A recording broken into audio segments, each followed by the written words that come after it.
The power of verbs, the heartbeat of a sentence, the core concept. What is a verb?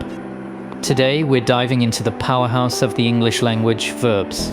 If a sentence were a body, the verb wouldn't just be the brain, it's the heartbeat.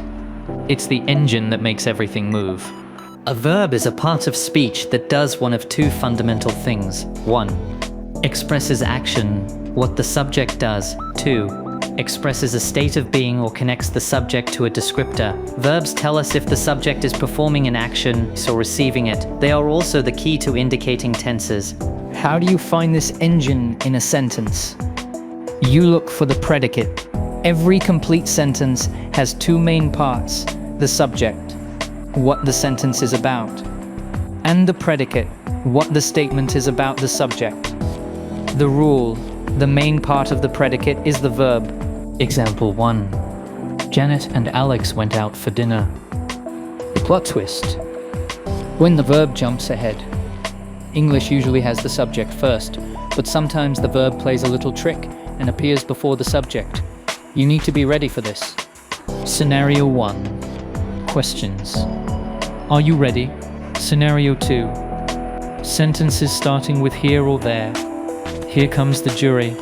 The verb comes, follows here, but precedes the subject jury. Scenario 3. Prepositional phrases. First. Across the clearing and through the stream ran the frightened deer. The verb ran is placed before the subject deer. The family of verbs. 6 main types.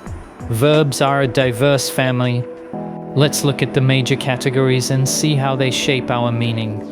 Action verbs. Dynamic verbs. These are the most exciting. They describe an action a person, animal, or object can do. They can be physical or mental.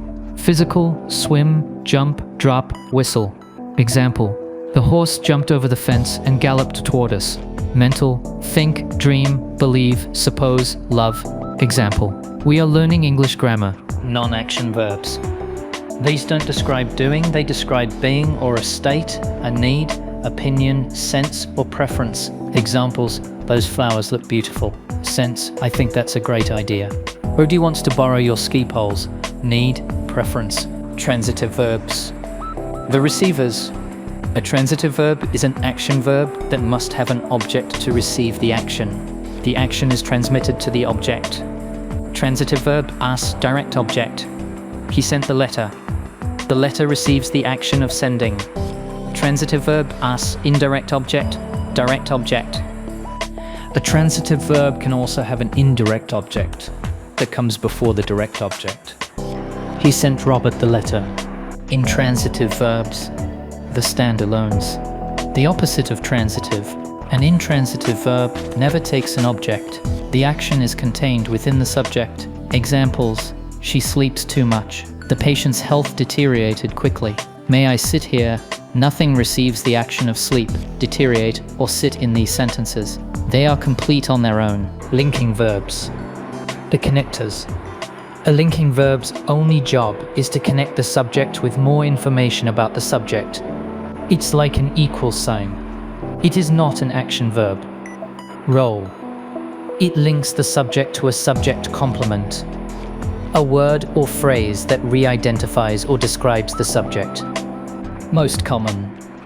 Forms of the verb to be: am, is, are, was, were, etc. Re-identifies: Alan is a vampire. Describes: Alan is thirsty. Sense verbs. Verbs related to the 5 senses can be linking verbs. The idea sounds really interesting. Important caveat: some verbs can be linking or non-linking depending on the context. Linking: Tony always smells like the soup. Smells describes Tony. Action: Tony always smells the soup. Auxiliary verbs. These are also called helping verbs. They cannot stand alone. They help the main verb by adding tense, mood, voice, or modality. Common examples: am, is, are, was, were, have, has, had, will, would, can, could, must, do, did, etc. How they help: to change tense. I am watching the match. Present continuous. To change voice. Passive: football is played by Gary. To become modals. showing possibility, necessity, etc. She may have liked your style.